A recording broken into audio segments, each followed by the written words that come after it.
नमस्कार विद्यार्थी मित्रांनो, डायरेक्शन अकॅडमीच्या ऑनलाईन प्लॅटफॉर्मवर सर्वांचं स्वागत आहे. राज्यसेवा मुख्य परीक्षा 2025 त्याचबरोबर 2026च्या मेन्सचं प्रिपरेशन करणाऱ्या विद्यार्थ्यांसाठी अत्यंत महत्त्वाची अशी एक बॅच आपण लॉन्च केलेली आहे, ती म्हणजे लक्षवेध बॅच. ही बॅच ऑलरेडी स्टार्ट झालेली आहे आणि डायरेक्शन अकॅडमीच्या ॲपवरती उपलब्ध आहे. तर या बॅचच्या माध्यमातून आपण संपूर्ण मेन्सचा जो सिलेबस आहे, पेपर 1, 2, 3, 4 त्याचबरोबर एस्से इथं कव्हर करत आहोत. त्याचबरोबर तुम्हाला टेस्ट सिरीज प्रोव्हाइड केली जाईल. अशी परिपूर्ण अशी बॅच लक्षवेध बॅच आपण लॉन्च केलेली आहे. ही लाईव्ह अनरेकॉर्डेड फॉर्ममध्ये उपलब्ध आहे. याचे डेमो लेक्चर सुद्धा ॲपवर त्याचबरोबर आपल्या यूट्यूब चॅनलवर अवेलेबल आहेत. तुम्हाला डेमो पाहायचे आहेत आणि त्यानंतर या ठिकाणी आपलं डायरेक्शन अकॅडमीचं ॲप डाउनलोड करायचं आहे. अशा प्रकारची ही लक्षवेध बॅच आणि या बॅचमध्ये आपण परिपूर्ण अशी तयारी इथं करून घेत आहोत. तर आजचं जे लेक्चर आहे ते आपण इंडियन इकॉनॉमी, भारतीय अर्थव्यवस्था GS पेपर 3 मधील इन्क्लुझिव्ह ग्रोथ, हा जो टॉपिक आहे इन्क्लुझिव्ह ग्रोथ किंवा सर्वसमावेशक वाढ, यावर आपल्याला यूपीएससीने 15 मार्कर किंवा 10 मार्कासाठी प्रश्न विचारलेला आहे. गेल्या वर्षी सुद्धा 2025 मध्ये सुद्धा मेन्सला हा क्वेश्चन विचारलेला आहे. तर यामध्ये आपण यूपीएससीचा रेफरन्स का घेणार आहोत? कारण आपल्याकडं की जे PYQs आहे ते MPSCची पहिली परीक्षा असणार आहे 2025 ची. त्यामुळे आपल्याकडे काही जे मॉडेल PYQs आहे ते UPSCचे असणार आहे. परंतु UPSCचे ॲज इट इज PYQ किंवा ॲज इट इज प्रश्न येणार नाहीत. तर आपले प्रश्नाची लेवल जी आहे ही कमी असणार आहे ॲज कम्पेअर्ड टू UPSC. ठीक आहे. पण यामध्ये ही संकल्पना, ही कन्सेप्ट पूर्णपणे आपल्याला या ठिकाणी की माहीत असणं गरजेचं आहे. तर यामध्ये इन्क्लुझिव्ह ग्रोथ, सर्वसमावेशक वाढ, आणि हे जे लेक्चर आहे हे फक्त या ठिकाणी मेन्स पर्स्पेक्टिव्हनं असणार आहे. ठीक आहे. तर आपण सुरुवात करू सर्वसमावेशक वाढ. ओके. आता सर्वसमावेशक वाढ याला जर आपण क्वेश्चनच्या फॉर्मॅटमध्ये आणि उत्तरच्या फॉर्मॅटमध्ये जर पाहिलं, ठीक आहे, तर यामध्ये आयोगाने म्हणजे UPSCने ऑलरेडी प्रश्न विचारलेला आहे. तर त्यावर या ठिकाणी कुठल्याही प्रकारचा कसाही जरी प्रश्न विचारला तरी सुद्धा या ठिकाणी एक आयडियल फॉर्मॅट आहे उत्तर लिहिण्याचा. त्यामध्ये कोणकोणते मुद्दे आले पाहिजे आणि याच पद्धतीनं आपण आजच्या लेक्चरमध्ये डिस्कशन चर्चा करणार आहोत. त्याचबरोबर ह्याची PDF तुम्हाला आपल्या डायरेक्शन अकॅडमीच्या यूट्यूबवर खाली लिंक आहे आणि डायरेक्शन अकॅडमीच्या टेलिग्राम चॅनलवर याची PDF सुद्धा अवेलेबल आहे. एक डेमो PDF म्हणून आपण ती उपलब्ध करून दिलेली आहे. इंग्लिश मीडियम त्याचबरोबर मराठी मीडियम दोन्ही मीडियममध्ये ही उपलब्ध आहे. आणि या PDF मध्ये आपण महाराष्ट्राचा पर्स्पेक्टिव्ह सुद्धा घेतलेला आहे. कारण इन्क्लुझिव्ह ग्रोथ आपल्याला इंडियाची इन्क्लुझिव्ह ग्रोथ आणि महाराष्ट्राच्या इन्क्लुझिव्ह ग्रोथमध्ये महाराष्ट्राचा काय वाटा आहे किंवा या ठिकाणी भारताच्या इन्क्लुझिव्ह ग्रोथमध्ये काय वाटा आहे, तर ह्या सगळ्या बाबी ज्या आहेत आपण इथं डिस्कस करणार आहोत. तर यामध्ये पहिली गोष्ट तर सर्वसमावेशक वाढ, इन्क्लुझिव्ह ग्रोथ. तर यामध्ये पहिला आहे की what is mean by inclusive growth, सर्वसमावेशक वाढ म्हणजे काय, या प्रश्नाचं उत्तर आपल्याला देता आलं पाहिजे. तर त्यामध्ये प्रस्ताविका असेल, विविध प्रकारचे इंडेक्स असतील, डेफिनेशन असेल, ओके, वर्ल्ड बँकेची डेफिनेशन असेल, तर हे सगळे इन्क्लुझिव्ह ग्रोथ सर्वसमावेशक वाढीच्या बाबतीमध्ये. दुसरा जो भाग आहे, ओके, उत्तर लिखाणामध्ये दुसरा भाग काय आहे, त्याचं घटक किंवा कंपोनंट्स कोणते आहेत, त्यानंतर त्याचे फीचर्स काय आहेत, वैशिष्ट्य काय आहेत सर्वसमावेशक वाढीचे, त्यानंतर काय असणार आहे, सर्वसमावेशक वाढ का गरजेची आहे, ओके, नीड टू बी, या ठिकाणी नीड फॉर इन्क्लुझिव्ह ग्रोथ. त्यानंतर याच्या समोरचे आव्हाने कोणते आहेत, ओके, आणि त्यावरचे उपाय कोणते आहेत, तर या ठिकाणी वे आउट कोणते आहेत. कारण आपल्याला वे आउट विचारले जातात किंवा सांगणं गरजेचं असतं की इन्क्लुझिव्ह ग्रोथ करायची असेल तर काय केलं जातं किंवा सरकारचे कोणते इनिशिएटिव्ह आहेत हे सुद्धा आपल्याला सांगणं गरजेचं असतं. त्याचबरोबर जगातील मॉडेल कोणते आहे, जपानचं मॉडेल असेल किंवा सिंगापूरचं मॉडेल असेल, ओके, ब्राझीलचं मॉडेल असेल, तर या ठिकाणी आपल्याला मॉडेल सुद्धा सांगणं गरजेचं असतं एक्झाम्पल म्हणून. त्याचबरोबर केस स्टडी म्हणून काही गोष्टी सांगणं सुद्धा गरजेचं असतं. महाराष्ट्राच्या सुद्धा केस स्टडी टाकणं गरजेचं असतं. ठीक आहे. आणि शेवटी या ठिकाणी कन्क्लुजन हा भाग आहे. मग अशा पद्धतीनं आपल्या नोट्स, सर्व मेन्सच्या नोट्स अशाच पद्धतीनं तुमच्या डेव्हलप केलेल्या आहेत. तर यामध्ये तुम्हाला प्रश्न कसाही असला तर त्याच्या उत्तराची मांडणी कशी असली पाहिजे, तर हे या ठिकाणी आपण इथं डिस्कस करणार आहोत. तर यामध्ये इन्क्लुझिव्ह ग्रोथ किंवा सर्वसमावेशक वाढ, तर यामध्ये सर्वसमावेशक वाढीच्या बाबतीत जर आपण पाहिलं, आता दोन्ही पद्धतीने म्हणजे यामध्ये आपण दोन्हीही लँग्वेजचा वापर केलेला आहे. मराठीमध्ये सुद्धा PDF आहे आणि जे इंग्लिशमधले येणार आहेत इंग्लिशवाल्यांसाठी सुद्धा PDF आहे. ओके.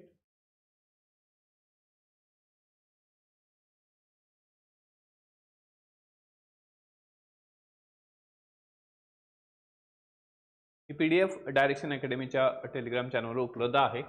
आपल्याला जे UPSCने प्रश्न विचारलेले आहेत, ओके, तर ते आपण पाहू. की यूपीएससीने आपल्याला कोणते प्रश्न आपला जो टॉपिक आहे, ओके, तर यामध्ये टॉपिक आहे इन्क्लुझिव्ह ग्रोथ. ओके, टॉपिक आहे inclusive growth and issue arising from it. Okay, issue arising from it. ठीक आहे. आता यामध्ये काही मॉडेल आपण क्वेश्चन घेतलेले आहेत. तर यामध्ये की सर्वसमावेशक वाढ व त्यापासून उद्भवणाऱ्या समस्या कोणत्या आहेत हा टॉपिक आहे. आणि हा या ठिकाणी कंपल्सरी आपल्याला 10 ते 15 मार्कासाठी हा प्रश्न विचारला जात असतो, त्यामुळे इथं सुद्धा विचारला जाणार आहे. त्यामध्ये पहिला क्वेश्चन आहे, what are the silent feature of inclusive growth. Okay, सर्वसमावेशक वाढीचे काय आहेत, वैशिष्ट्य कोणते आहेत. सिंपल. ठीक आहे, म्हणजे अशा टाईपचा प्रश्न जो आहे तो आपल्याला एमपीएससी विचारू शकतं की सर्वसमावेशक वाढ म्हणजे काय आणि सर्वसमावेशक वाढीची वैशिष्ट्ये विशद करा किंवा एक्सप्लेन करा किंवा या ठिकाणी ठळक वैशिष्ट्ये सांगा. ठीक आहे, तर हे या ठिकाणी वैशिष्ट्ये कोणते आहेत आणि भारत अशा विकास प्रक्रियेचा अनुभव घेत आहे का, म्हणजे भारतामध्ये अशा प्रकारची विकास प्रक्रिया हे दिसत आहे का. त्यानंतर या ठिकाणी सर्वसमावेशक वाढीसाठी उपाययोजनांचे विश्लेषण करा, म्हणजे वे आउट काय आहे किंवा सरकारचे इनिशिएटिव्ह काय आहेत. तर सरकारचे इनिशिएटिव्ह आणि त्याचबरोबर सरकारच्या इनिशिएटिव्हचं विश्लेषण आणि तुम्ही काय करा या ठिकाणी वे आउट सुचवा, म्हणजे तुम्हाला सुद्धा काही या ठिकाणी वे आउट सुचवणं गरजेचं असतं. ठीक आहे, यावर प्रश्न आहे. त्यानंतर सेकंड क्वेश्चन जो आहे हे यामध्ये what are the second question जे आहे, it is argue that the strategy of inclusive growth, म्हणजे काय असली पाहिजे की आपली स्ट्रॅटजी किंवा ह्याच्यामध्ये धोरण कसं असलं पाहिजे. Strategy of inclusive growth is intended to meet the objectives of inclusiveness and sustainability together. ठीक आहे, कॉमेंट ऑन दिस स्टेटमेंट. सर्वसमावेशक वाढीच्या धोरणाचा उद्देश सर्वसमावेशकता आणि शाश्वतता ही उद्दिष्टे एकत्रितपणे पूर्ण करणे आहे का. ओके, करणे हा आहे असा युक्तिवाद केला जातो. या विधानावर काय आहे भाष्य करा, कॉमेंट करा आहे. ठीक आहे, तर त्यानंतर तिसरा क्वेश्चन आहे, is inclusive growth okay possible under market economy. आता मार्केट इकॉनॉमीच्या अंतर्गत या ठिकाणी ही व्यापारधिष्ठित अर्थव्यवस्था जी आहे यामध्ये सर्वसमावेशक वाढ जी आहे ही शक्य आहे का market economy. And state the significance of financial inclusion in achieving economic growth in India. भारतातील आर्थिक विकास साध्य करण्यासाठी आर्थिक समावेशनाचे महत्त्व सांगा. ठीक आहे, अशा प्रकारचे प्रश्न आहेत. आता यामध्ये याला डील करत असताना आपण जे डॉक्युमेंट तयार केलेलं आहे, ओके, यामध्ये तुम्हाला या ठिकाणी काय आहे प्रस्तावना आहे. आता प्रस्तावनेमध्ये दोन्ही पद्धतीने इंग्लिश असू द्या मराठी असू द्या, त्यामध्ये प्रस्तावनेमध्ये आपल्याला ही प्रस्तावना इंट्रोडक्शन आहे. इंट्रोडक्शन मध्ये काय आहे, inclusive growth is an economic model that ensure the equitable distribution of prosperity benefit. Okay, तर काय आहे equitable distribution of prosperity benefit across all section all societal segments. Okay, aiming to reduce काय आहे poverty inequality by providing meaningful opportunity for participation and contribution regardless okay one's social political म्हणजे या ठिकाणी economical political social and culture background. ठीक आहे, तर मग या ह्याच्यामध्ये हे सर्वसमावेशक वाढ किंवा इन्क्लुझिव्ह ग्रोथ म्हणजे काय आहे, तर यामध्ये जे काही आपल्या समृद्धीचे जे काही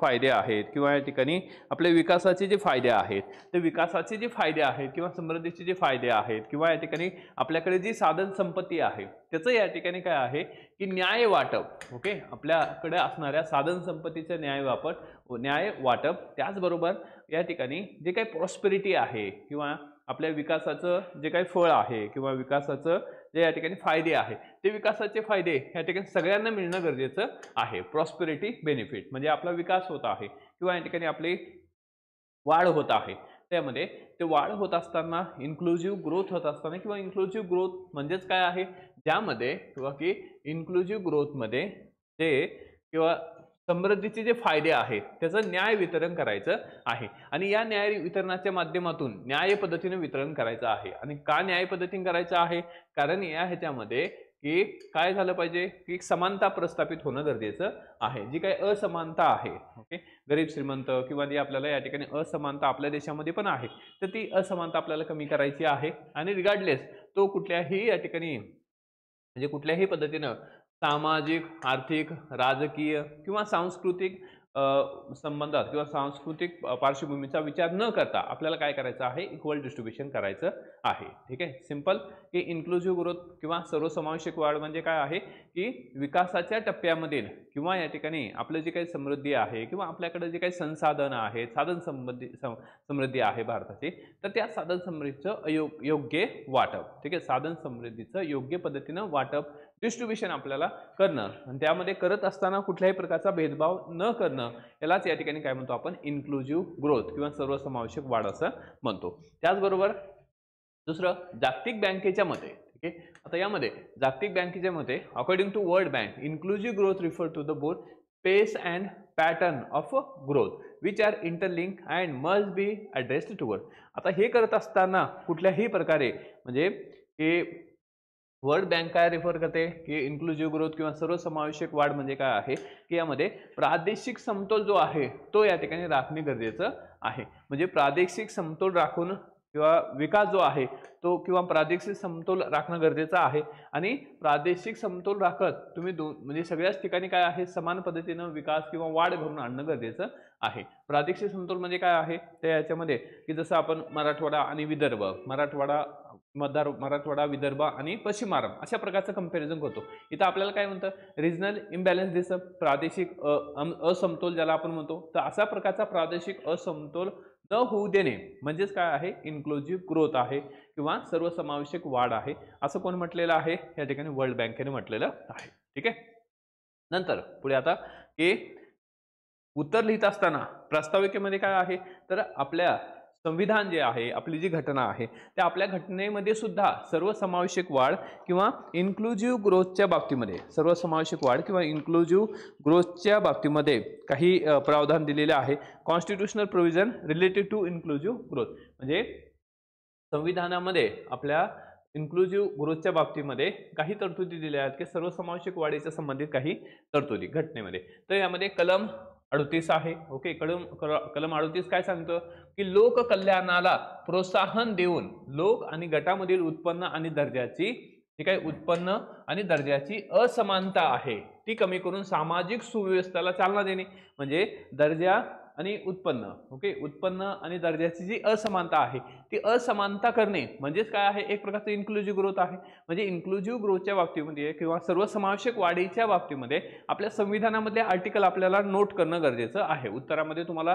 कारण उत्तराला जर एक प्रकारचं ऑथेंटिसिटी आणण्यासाठी आपल्याला काहीतरी प्रूफ देणं गरजेचं असतं. तर प्रूफ काय आहे, आपलं संविधान आहे, आपल्या संविधानामधल्या तरतुदी आपल्याला लिहिणं गरजेचं आहे. त्यानंतर आर्टिकल 39 आहे, 39A आहे, बरोबर, 39A सुद्धा सांगतं.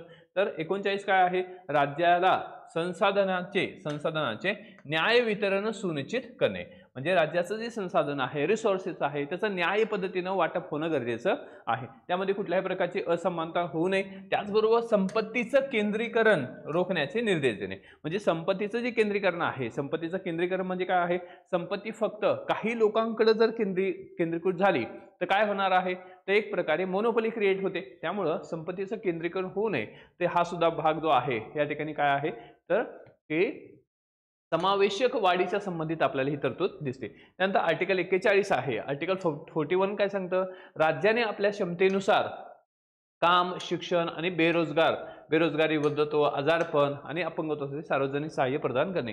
म्हणजे की या ठिकाणी कुठल्याही प्रकारचा भेदभाव न करता राज्याने काय करणं गरजेचं आहे की सार्वजनिक सहाय्य म्हणजे की लोकांना मदत करणं गरजेचं आहे. ज्यामध्ये या ठिकाणी काम असेल, शिक्षण असेल, वर्क असेल, एज्युकेशन असेल, बेरोजगारी असेल, तर या बाबतीमध्ये काय करणं गरजेचं आहे, मदत करणं गरजेचं आहे. त्यानंतर 41 झालं. 41च्या नंतर 42 आपण पाहू. तर यामध्ये 42 सांगितलेलं आहे बघा, सॉरी 41 झालं. 41च्या नंतर काय आहे की 46 आहे. 46 काय आहे, aim to enhance the educational and economical well being of schedule caste, schedule tribes and other weaker section, protecting them from the exploitation. म्हणजे यामध्ये हे ह्यांचं जे काही 41 सांगतं की राज्याने आपल्या क्षमतेनुसार, राज्याने हे झालं 46 अनुसूचित जाती जमाती असतील तर दुर्बल घटक असतील त्यांना शैक्षणिक आणि आर्थिक मदतीसाठी आर्थिक कल्याण वाढवणे आणि त्यांचे शोषणापासून रक्षण करणे, म्हणजे कुठल्याही प्रकारचं शोषण होऊ नये याच्यासाठी काय आहे, राज्याने काम करणं गरजेचं आहे. हे पण आपल्याला आर्टिकल लिहिणं गरजेचं आहे. आणि शेवटी आर्टिकल 47 सार्वजनिक आरोग्य सुधारणे आणि आपल्या नागरिकांचे पोषण आणि जीवनमान उंचावणे. ठीक आहे, सार्वजनिक आरोग्य शिक्षण म्हणजे याचा अर्थ काय आहे की जे आपल्या आरोग्यास धोकादायक असणाऱ्या ज्या गोष्टी आहेत तर त्या या ठिकाणी थांबवणे, त्याच्यावर या ठिकाणी प्रतिबंध घालणे, जसं की गुटखा आहे, सरकारनं गुटखावर बंदी घातलेली आहे. ठीक आहे, किंवा या ठिकाणी किंवा की दारू असेल, काही राज्यामध्ये काय आहे पूर्णपणे दारूबंदी आहे, जसं गुजरात आहे. ठीक आहे, आपल्या राज्यामध्ये सुद्धा काय आहे दारूबंदी आहे. तर राज्यामधल्या आपल्या जिल्ह्यामध्ये दारूबंदी आहे. ठीक आहे, तर यामध्ये की जसं की एक्झाम्पलमध्ये आपण चंद्रपूर जो आहे तर चंद्रपूर होता परंतु आता नाही, आता फक्त काय आहे वर्धा जो आहे. ओके, जेव्हा तिथं सेवाग्राम आहे त्या ठिकाणी काय आहे दारूबंदी आहे. म्हणजे हे सुद्धा काय आहे, हे आर्टिकल 47च्या रिलेटेड आहे. तर हे सगळ्या बाबी ज्या आहेत त्या ठिकाणी सर्वसमावेशक वाढीच्या बाबतीत. आता सर्वसमावेशक वाढ पाहत असताना किंवा आपल्याला लिहित असताना काही इंडिकेटर सुद्धा सांगणं गरजेचं असतं. ठीक आहे, म्हणजे जे काही निर्देशांक आहेत इंडिकेटर सांगणं सुद्धा गरजेचं असतं. मग इंडिकेटरमध्ये पहिलं आहे बेरोजगारीचा दर. आता ही जी आकडेवारी आहे ही Centre for Monitoring Indian Economy CMI ची आहे. ओके, 2024. आता 2024 जरी असेल तरी सुद्धा या ठिकाणी ही आकडेवारी ऑथेंटिक आहे. मग यामध्ये आपण संपूर्ण आकडेवारी दिलेली आहे, आकडेवारी भरपूर आहे, परंतु काही आकडेवारी तुम्हाला निश्चित पाठ करावी लागते, कारण आपल्या उत्तरामध्ये ओके किंवा आपल्याला इतरापेक्षा चांगला मार्क आणायचे असतील तर आपल्याला काय आहे आकडेवारी सुद्धा लिहिणं गरजेचं आहे, कारण त्या फॅक्ट्स आहेत. तर तुम्ही जर फॅक्ट्स लिहिल्या तर यामध्ये किंवा की ते एक प्रकारे असं दिसतं की तुम्ही खूप चांगल्या पद्धतीनं रेफर करून किंवा विविध सोर्सेस रेफर करून अभ्यास केलेला आहे. त्यानंतर महिला श्रम सहभाग आहे 37%. त्यानंतर साक्षरता दर आहे. आता या ह्याच्यामध्ये की आपण आपला देश स्वतंत्र होऊन 78 वर्ष होत आहे तरी सुद्धा आपला साक्षरता दर जो आहे तो 77.7 आहे. म्हणजे याचा अर्थ काय आहे की अजूनही आपल्याला इन्क्लुझिव्ह ग्रोथची गरज आहे. त्यानंतर हवामान बदलामध्ये भारत जे आहे हे 7व्या स्थानावर आहे. त्यानंतर गिनी गुणांक जो आहे, आता हा जो गिनी गुणांक आहे हा गिनी गुणांक कशासाठी असतो, गिनी गुणांक जो आहे तो या ठिकाणी कोरॅडो गिनी. ओके, गिनी गुणांक काय आहे तो कोरॅडो गिनी यांनी हा गिनी गुणांक तयार केला.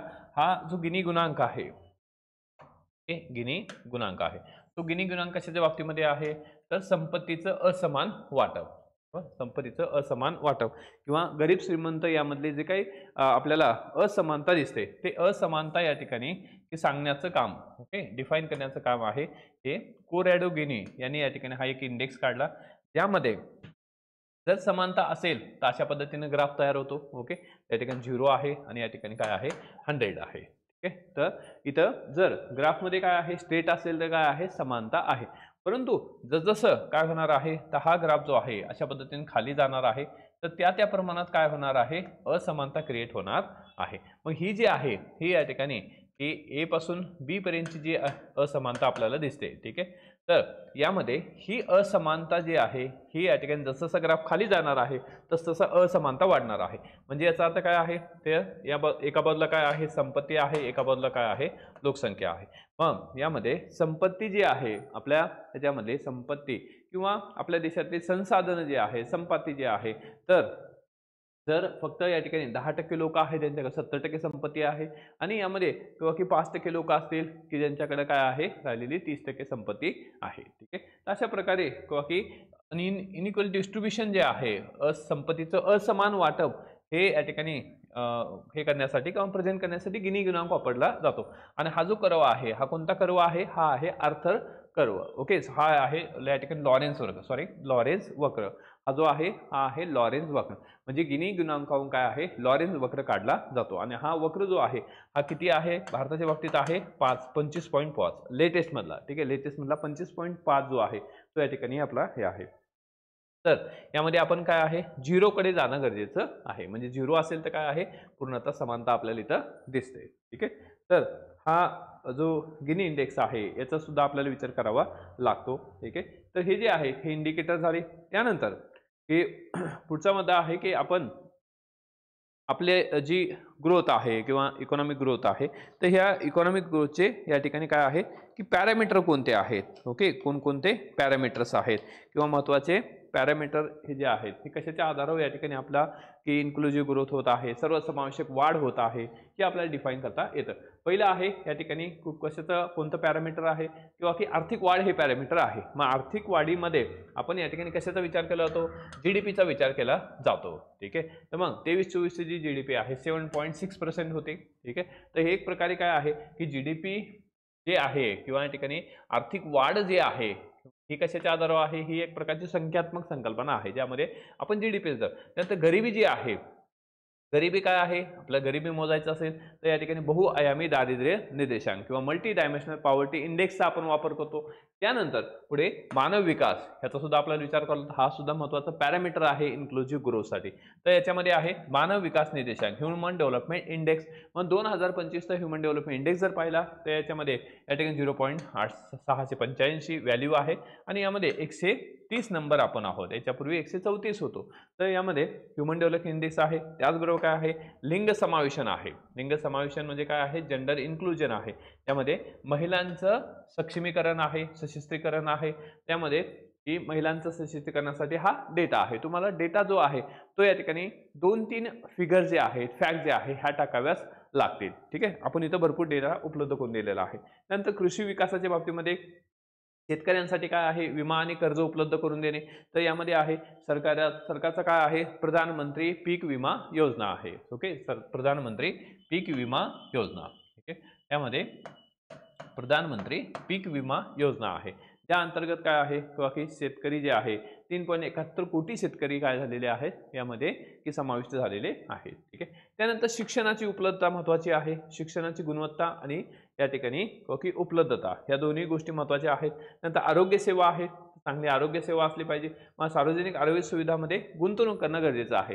त्या पद्धतीनं सरकारनं आयुष्यमान भारत, ओके, आयुष्यमान भारतच्या माध्यमातून काय आहे किंवा की जे दारिद्र्यरेषेखाली आहेत, त्यांचं उत्पन्न कमी आहे, त्यांना सरकारी दवाखान्यामध्ये किंवा की त्याचा उपचार केला जातो. ठीक आहे. तर हे आहे. त्यानंतर रोजगाराच्या संधी, हे रोजगार निर्मिती आणि कौशल्य विकास करणं गरजेचं आहे. मग त्यासाठी सरकारचे इनिशिएटिव्ह काय आहेत, स्किल इंडिया मिशन आहे, ज्यामध्ये 2023 पर्यंत आपण 40 दशलक्षहून अधिक लोकांना काय आहे प्रशिक्षण दिलेलं आहे. त्यानंतर सामाजिक संरक्षण आहे. सामाजिक सुरक्षा योजनेच्या बाबतीमध्ये की राष्ट्रीय सहाय्य कार्यक्रम आहे, ज्या अंतर्गत या ठिकाणी 2 कोटी लोकांना या ठिकाणी सहाय्य करण्यात आलेलं आहे. त्यानंतर शहरी विकास आहे. ते शहरी विकास सुद्धा या ठिकाणी महत्त्वाचा आहे आणि शहरी विकास करत असताना शाश्वत शहरी वाढ आणि स्मार्ट सिटी, ओके, तर या अंतर्गत 100 स्मार्ट सिटी प्रकल्प सुरू करण्यात आलेले आहेत. त्यानंतर ग्रामीण विकास, ग्रामीण विकासामध्ये ग्रामीण पायाभूत सुविधा आणि यामध्ये प्रधानमंत्री ग्राम सडक योजना, यामध्ये 95% जे काही या माध्यमातून 95% ग्रामीण रस्ते जे आहेत हे जोडण्यात आलेले आहेत किंवा ग्रामीण भाग जो आहे तो रस्त्याला जोडण्यात आलेला आहे. ठीक आहे. तर आता ही पूर्ण PDF जी आहे ही तुम्हाला ॲपमध्ये उपलब्ध आहे. तर या PDFची प्रिंट आउट काढा आणि त्यासोबत हे लेक्चर पहा. तर डेफिनेटली या ठिकाणी याच्या व्यतिरिक्त तुम्हाला काहीही करायची गरज पडणार नाही. ठीक आहे. मराठी आणि इंग्लिश दोन्ही मीडियममध्ये ही नोट अवेलेबल आहे.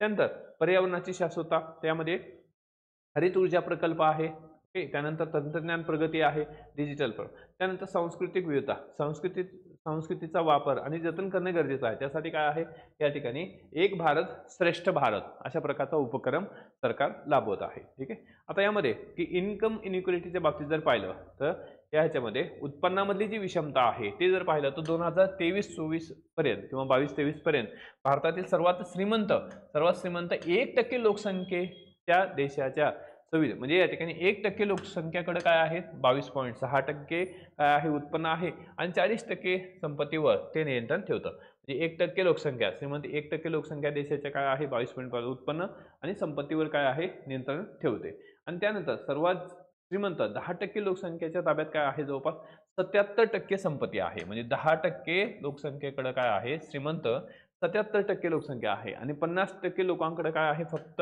13% संपत्ती आहे. ठीक आहे. तर अशा प्रकारे काय आहे हे एक प्रकारचं असमान वितरण आहे. त्यानंतर आपल्याला या ठिकाणी सर्वसमावेशक वाढीचे कंपोनंट्स कोणते आहेत आता यामध्ये आपण या टॉपिकमध्ये या पॉईंटमध्ये काय आहे सर्वसमावेशक वाढ, त्याचे घटक किंवा कंपोनंट्स कोणते आहेत हे पाहू, त्यानंतर वैशिष्ट्ये काय आहेत हे पाहू, त्यानंतर धोरण ओके पॉलिसी किंवा स्ट्रॅटेजी काय असला पाहिजे, त्याचबरोबर या ठिकाणी इन्क्लुझिव्ह ग्रोथची गरज काय आहे, त्यानंतर काय आहेत वे आउट काय असणार आहे, त्याचे उपाय काय असणार आणि सरकारचे रिसेंटचे इनिशिएटिव्ह काय आहेत हे आपण इथं पाहू. आता पहिलं तर सर्वसमावेशक वाढ इन्क्लुझिव्ह ग्रोथ, तर यासाठी सर्वसमावेशक वाढ ही कशी आहे त्या ठिकाणी मल्टी डायमेन्शनल आहे, बहुआयामी आहे. ओके, तर यामध्ये फक्त काही जीडीपी वाढला म्हणून या ठिकाणी आपण इन्क्लुझिव्ह ग्रोथ सर्वसमावेशक वाढ केली असे नाही, तर या ह्याच्यामध्ये आपल्या प्रॉस्पेरिटीचं किंवा आपल्याकडे असणाऱ्या साधन संपत्तीचं ओके आपल्याला या ठिकाणी आपल्या विकासाच्या फायद्याचं जे आहे ओके आपल्याला जो काही विकास झाला या फायद्याचं न्याय पद्धतीने वितरण होणं गरजेचं आहे आणि ते करत असताना कुठल्याही प्रकारचं डिस्क्रिमिनेशन करू नये. म्हणजे या ठिकाणी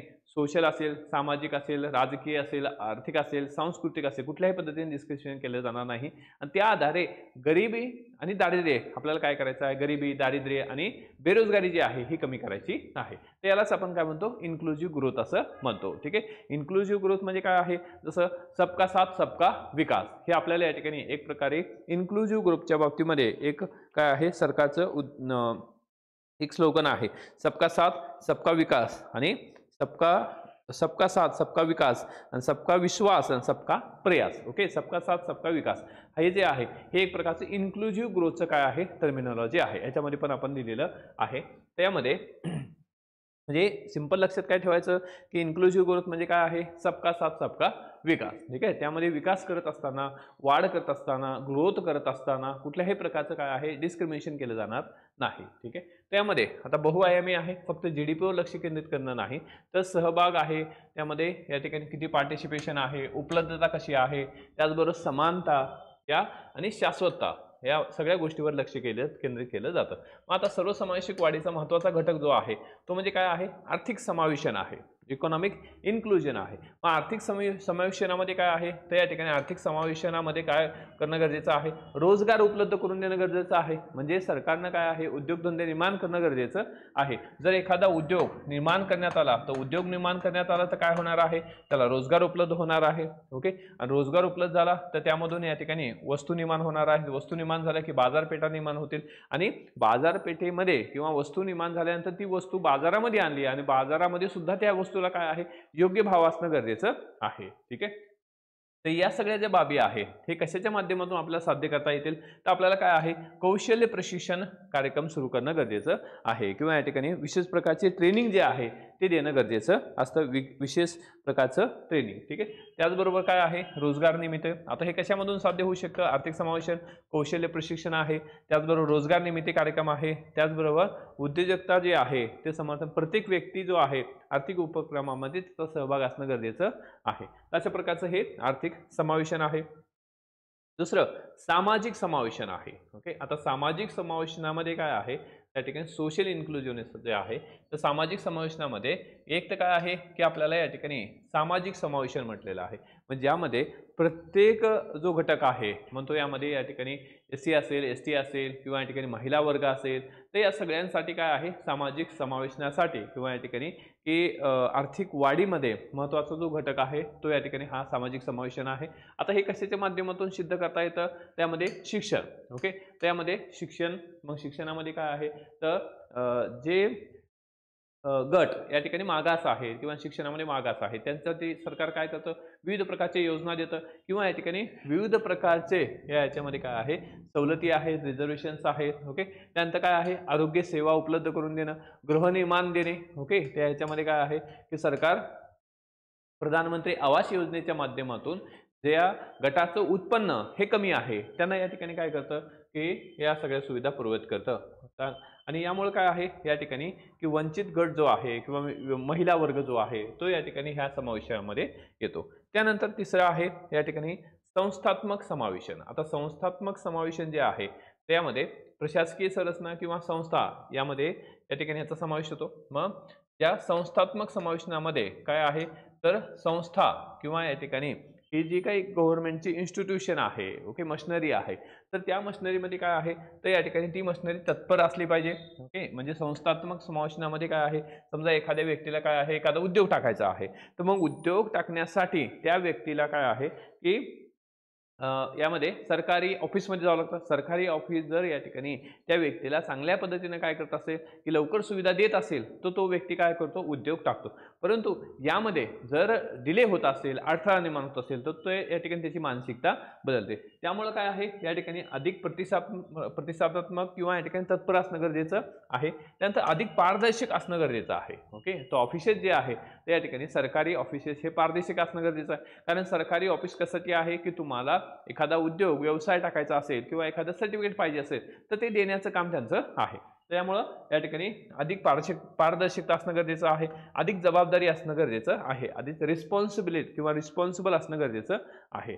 तर या सगळ्या बाबी जे आहे संस्थात्मक समावेशन आहे. त्यानंतर आहे वित्तीय समावेशन.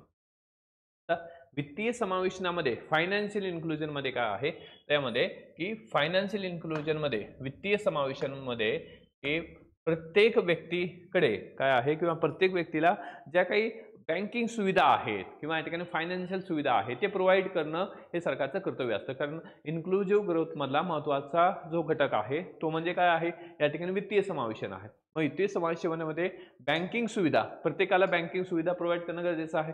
जसं सरकारनं या ठिकाणी जनधन योजना, ओके, जनधन योजना, या जनधन योजनेच्या माध्यमातून काय आहे की प्रत्येक व्यक्तीचं अकाउंट काढलं म्हणजे याचा अर्थ काय आहे, फायनान्शियल लिटरसी जे आहे, फायनान्शियल किंवा या ठिकाणी ज्याला आपण बँकिंग साक्षरता म्हणतो, ते बँकिंग साक्षरता करणं या ठिकाणी सरकारचं कर्तव्य आहे. त्यामुळं बँकिंगची सुविधा प्रत्येक व्यक्तीपर्यंत, प्रत्येक गटापर्यंत या ठिकाणी पोहोचवणे गरजेचं आहे. तर बँकिंग सुविधा आहे, त्याचबरोबर विमा आहे. ओके, वित्तीय समावेशन मध्ये त्यामध्ये मग विमामध्ये या ठिकाणी पीक विमा असेल किंवा या ठिकाणी व्यक्तीचा विमा आहे, त्याला ज्याला आपण या ठिकाणी किंवा की लाईफ इन्शुरन्स म्हणतो, जीवन विमा म्हणतो. त्याचबरोबर एखाद्या गाडीचा विमा असेल तर या गाडीचा विमा असेल तर त्याला या ठिकाणी काय जनरल इन्शुरन्स आपण म्हणतो. त्यानंतर या ठिकाणी कर्ज सेवा हे सुद्धा काय आहे, वित्तीय समावेशन आहे की सरकारनं यामध्ये कर्जाच्या सुविधा ज्या आहेत ते उपलब्ध करून देणं गरजेचं आहे. मग शेतकऱ्याला सुद्धा या ठिकाणी कर्जाची गरज असते. त्याचबरोबर या ठिकाणी जो काही वंचित घटक आहे, उपेक्षित घटक आहे, ओके, की अल्पसंख्याक घटक आहे, त्यांना सुद्धा या ठिकाणी कर्जाची गरज असते. तर ह्या सगळ्या बाबी ज्या आहेत हे कशात येतात, वित्तीय समावेशन. तर हा महत्त्वाचा घटक आहे. त्याचबरोबर आपली लक्षवेध बॅच या ठिकाणी सुरू झालेली आहे. ह्याचे डेमो लेक्चर सुद्धा अवेलेबल आहेत. ते डेमो लेक्चर पाहूनच तुम्हाला प्रवेश करायचा आहे. मग जे विद्यार्थी 2025ची मेन्स असेल, 2026च्या मेन्ससाठी अभ्यास करत आहेत त्या सर्वांसाठी अत्यंत महत्त्वाची ही बॅच आहे. त्याचबरोबर आपल्याकडं सोशॉलॉजी ऑप्शनलची मराठी आणि इंग्रजी दोन्ही मीडियममधली बॅच उपलब्ध आहे. अगदी ऑथेंटिक कंटेंट आणि त्या कंटेंटच्या व्यतिरिक्त तुम्हाला काही करायची गरज नाही. ओके, म्हणजे कंटेंट डिलिव्हरी करणं हे आमचं वर्क आहे. तर त्यामध्ये कुठल्याही प्रकारचं या ठिकाणी कॉम्प्रोमाइज केलं जाणार नाही. तर तुम्ही फक्त दिलेल्या गोष्टी व्यवस्थित वाचा आणि त्यानंतर या ठिकाणी ते रिप्रोड्यूस करणं गरजेचं आहे आणि त्या लिहिल्यानंतर या ठिकाणी त्याचा फीडबॅक देणं ही आमची रिस्पॉन्सिबिलिटी आहे. त्या सगळ्या ज्या बाबी आहेत ह्या बॅचमध्ये उपलब्ध आहे. ते ही लक्षवेध बॅच GS साठी आहे. त्याचबरोबर सोशॉलॉजीची बॅच या ठिकाणी ऑलरेडी स्टार्ट झालेली आहे. त्याचे सुद्धा डेमो लेक्चर्स आहेत. आता पुढचा जो पॉईंट आहे तो म्हणजे काय आहे की तांत्रिक समावेशन आहे की सर्वसमावेशक वाढीमधला महत्त्वाचा जो भाग आहे तो म्हणजे तांत्रिक समावेशन. आता ह्याच्यामध्ये आपण या ठिकाणी ही जी प्रिंट आहे किंवा ही जी PDF आहे ही या ठिकाणी जवळपास 28 पेजेसची प्रिंट आहे. ओके, 42 पेजेसची, मराठीमधले 42 पेजेस आहेत आणि इंग्लिशमध्ये जवळपास 28 ते 29 पेजेस आहेत. ठीक आहे, तर ही पूर्ण PDF तुम्हाला उपलब्ध करून दिलेली आहे, ती पहा. तर यामध्ये 5 नंबर जो आहे तो काय आहे, तांत्रिक समावेशन आहे. आता तांत्रिक टेक्नॉलॉजिकल इन्क्लुजन आहे. यामध्ये की सार्वत्रिक जे काही इंटरनेट आहे तर सर्वांना या ठिकाणी इंटरनेटची सुविधा उपलब्ध करून देणं गरजेचं आहे. म्हणजे टेक्नॉलॉजीचा वापर हा प्रत्येक व्यक्तीला करणं गरजेचं, व्यक्तीपर्यंत पोहोचणं गरजेचं. त्याचबरोबर परवडण्याजोगे तंत्रज्ञान, डिजिटल साक्षरता या सगळ्या बाबी ज्या आहेत ह्या तांत्रिक समावेशनामध्ये येतात. त्यानंतर लिंग समावेशन, यामध्ये कुठल्याही प्रकारचा भेदभाव केला जाणार नाही. म्हणजे स्त्री आणि पुरुषांमधले भेदभाव केला जाणार नाही. तर तो या ठिकाणी जर केला तर काय आहे, तर सर्वसमावेशक वाढ होऊ शकत नाही. कारण सर्वसमावेशक वाढीचं जे काही कंपोनंट आहे, जो घटक आहे तो म्हणजे काय आहे, लिंग समानता आहे किंवा लिंग समावेशन आहे. यामध्ये समान शिक्षण आहे. ओके, तर या ठिकाणी समान शिक्षण आहे सर्वांना या ठिकाणी, किंवा की एक तर काय आहे, जे 6 ते 14 वर्षाचे आहेत यांना काय आहे, मोफत शिक्षण आहे. ओके, मोफत शिक्षण प्रायमरी शिक्षण आहे. तर या ठिकाणी समान शिक्षणाचा अधिकार सुद्धा आहे. त्यानंतर समान रोजगार, समान कामाबद्दल काय आहे, या ठिकाणी समान वेतन आहे, रोजगाराच्या संधी सुद्धा समान आहेत, कुठल्याही प्रकारचा भेदभाव केला जातो. त्याचबरोबर निर्णय प्रक्रियेत समान प्रतिनिधित्व, निर्णय प्रक्रियेमध्ये सुद्धा पॉलिसी मेकिंग सुद्धा काय आहे, समान प्रकल्प आहे. त्यामध्ये महिला जो गट आहे, महिलाच्या गटाला विशेष अशा सोयी सुविधा सुद्धा दिल्या जातात. ठीक आहे, हे आहे लिंग समावेशन. त्यानंतर भौगोलिक समावेशन आहे. ओके, तर याच्या जॉग्राफिकल इन्क्लुजन आहे. आता जॉग्राफिकल इन्क्लुजन मध्ये काय आहे, तर यामध्ये की प्रादेशिक समतोल राखणं गरजेचं आहे.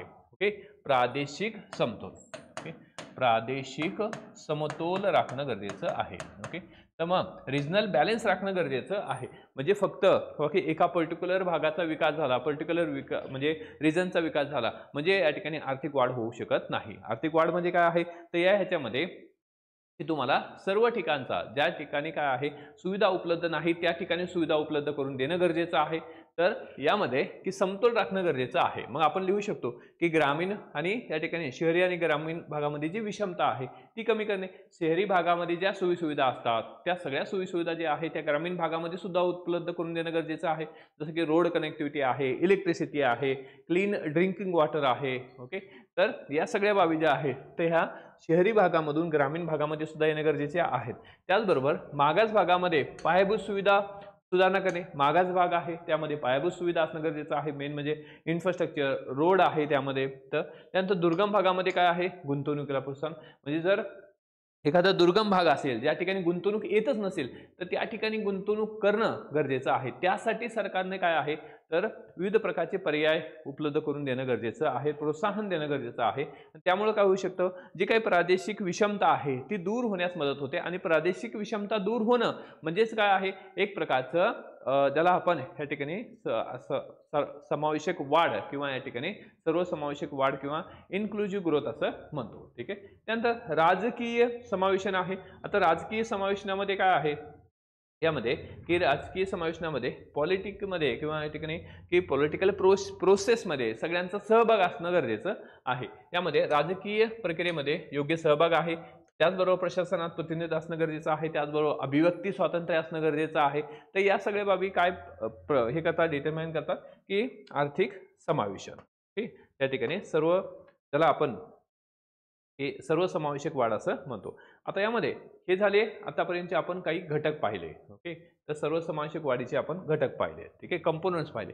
आता सर्वसमावेशक वाढीचे काय आहेत, वैशिष्ट्य कोणते आहेत. ठीक आहे, तर मध्ये दुसरा जो मुद्दा आहे तो म्हणजे काय आहे, वैशिष्ट्य कोणते आहेत. आता आपण घटक पाहिले तर आपल्याला स्पष्ट प्रश्न विचारला जातो किंवा विचारलेला पण आहे यूपीएससीनं की सर्वसमावेशक वाढ म्हणजे काय आणि त्याचे वैशिष्ट्ये विशद करा किंवा सांगा. ठीक आहे, तर या ठिकाणी what is mean by inclusive growth and discuss the features किंवा या ठिकाणी वैशिष्ट्ये सांगा.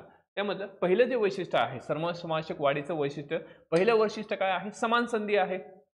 त्यामध्ये की सर्वांना समान संधी जी आहे हे उपलब्ध करून देणं गरजेचं आहे. त्यामुळे जर की बाजारपेठेमध्ये किंवा मार्केटमध्ये असमान संधी असेल ओके तर त्यामुळे काय होऊ शकतं, केंद्रीकरण होऊ शकतं. ओके, फक्त या ठिकाणी की जे श्रीमंत आहेत तेच श्रीमंत होतील. त्यामुळं की यामध्ये काय असणं गरजेचं आहे, समान संधी असणं गरजेचं आहे, गरिबी कमी करणं गरजेचं आहे. मग त्यामध्ये किंवा सामाजिक सुरक्षा आहे, शिक्षण, आरोग्य याची चांगली उपलब्धता निर्माण करणं गरजेचं आहे, रोजगार निर्मिती करणं गरजेचं आहे. तर त्यालाच आपण काय आहे सर्वसमावेशक वाढ म्हणतो. त्यानंतर शाश्वत विकास महत्त्वाचा आहे. आता शाश्वत विकास म्हणजे काय आहे, त्या ठिकाणी भविष्यातील पिढींचे संरक्षण करण्यासाठी पर्यावरणास अनुकूल आणि दीर्घकालीन वाढीच्या धोरणावर भर दिला जातो.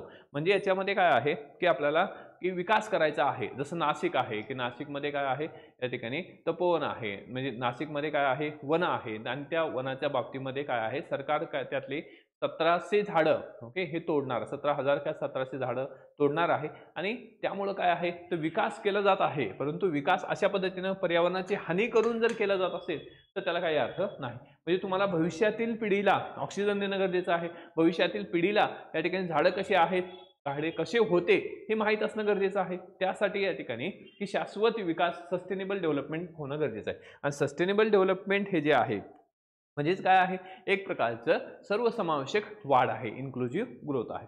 त्यानंतर या ठिकाणी रोजगाराची संधी उपलब्ध करून देणं गरजेचं आहे. त्यानंतर सामाजिक समावेशन आहे, तर समाजामधील या ठिकाणी सगळ्यांचा समान सहभाग सुनिश्चित करणं गरजेचं आहे. मग त्यामध्ये काय आहे, त्यामध्ये या ठिकाणी स्त्रिया असतील, अल्पसंख्याक असतील, अपंग व्यक्ती असतील किंवा मागासलेले समुदाय असतील, ठीक आहे, या सगळ्यांना या ठिकाणी काय आहे, समान सहभाग हा महत्वाचा आहे. त्यानंतर प्रादेशिक संतुलन ठेवणं गरजेचं आहे की या ह्याच्यामध्ये विकास करत असताना, वृद्धी करत असताना, वाढ करत असताना या ठिकाणी जर प्रादेशिक अक्षमता असेल, विषमता असेल, बरोबर, तर त्यामुळे काय होऊ शकतो, फक्त एखाद्याच घटकाचा, एखाद्याच भागाचा विकास होऊ शकतो, दुसऱ्या भागाचा विकास होणार नाही. तर तसं या ठिकाणी विषमता या ठिकाणी कमी करणं गरजेचं आहे, म्हणजे प्रादेशिक संतुलन राखणं गरजेचं आहे.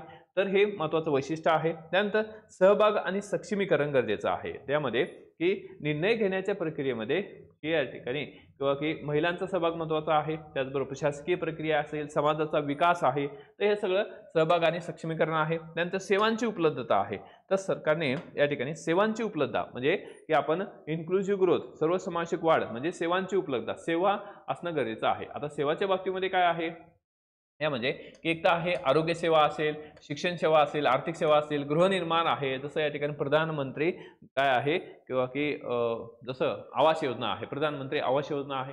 तर हे जे आहे ते या ठिकाणी काय आहे, तर ह्या सगळ्या सुविधा म्हणजे पब्लिकला सुविधा देणं गरजेचं आहे. तर हे सर्वसमावेशक वाढीचं काय आहे, वैशिष्ट्य आहे. त्यानंतर काय आहे, गुड गव्हर्नन्स आहे, सुशासन आहे. एक चांगलं गव्हर्नन्स असणं गरजेचं आहे, की चांगली व्यवस्था असणं गरजेचं आहे. त्या व्यवस्थेमध्ये या ठिकाणी पारदर्शकता असणं गरजेचं आहे, रिस्पॉन्सिबिलिटी असणं गरजेचं आहे आणि त्याचबरोबर एफिशियन्सी असणं गरजेचं आहे, कार्यक्षमता असणं गरजेचं आहे. तर हे झालं या ठिकाणी 9. आता अशा पद्धतीने 9 जे आहेत हे काय आहेत, हे सर्वसमावेशक वाढीचे काय आहेत, वैशिष्ट्य आहे.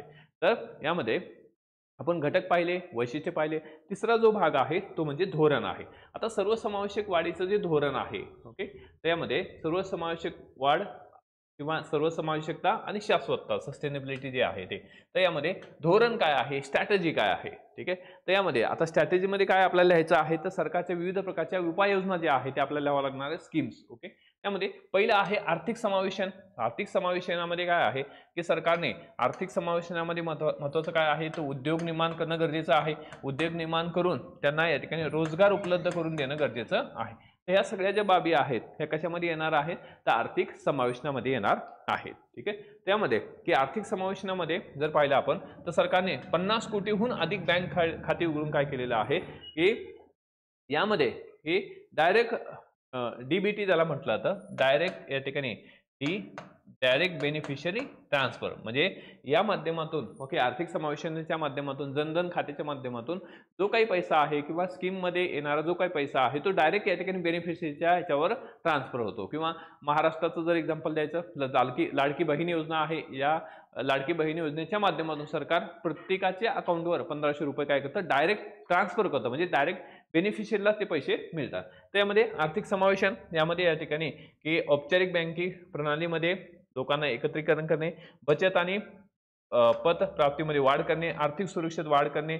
तर या सगळ्या बाबी ज्या आहेत किंवा या ठिकाणी सरकार काय आहे, आर्थिक सक्षम करण्यासाठी किंवा समावेशन करण्यासाठी, इकॉनॉमिक इन्क्लुजन करण्यासाठी काय आहे, मुद्रा लोन देतं. म्हणजे की जे काही छोटा गट आहे, जे किंवा जे छोटे उद्योगपती आहे किंवा या ठिकाणी छोटा मोठा व्यवसाय करणारा जो व्यक्ती आहे त्याला मुद्रा लोनच्या माध्यमातून काय आहे की पैसे किंवा या ठिकाणी फायनान्स दिला जातो. त्यामध्ये या ठिकाणी ज्याला आपण मुद्रा असं म्हणतो, मुद्रा म्हणजे काय, micro unit development and रिफायनान्स agency, त्याला मुद्रा आहे. आता मुद्रा सहाय्याच्या माध्यमातून लहान कोणाला सहाय्य केलं जातं, मुद्रेच्या माध्यमातून, तर मुद्रा या लोनच्या माध्यमातून मग छोटा व्यावसायिक असेल, सूक्ष्म उद्योजक असेल किंवा तळागाळातील आर्थिक उपक्रम जो आहे तो या ठिकाणी की या लोकांना काय केलं जातं, मदत केली जाते. दुसरा आहे सामाजिक समावेशकता, ओके.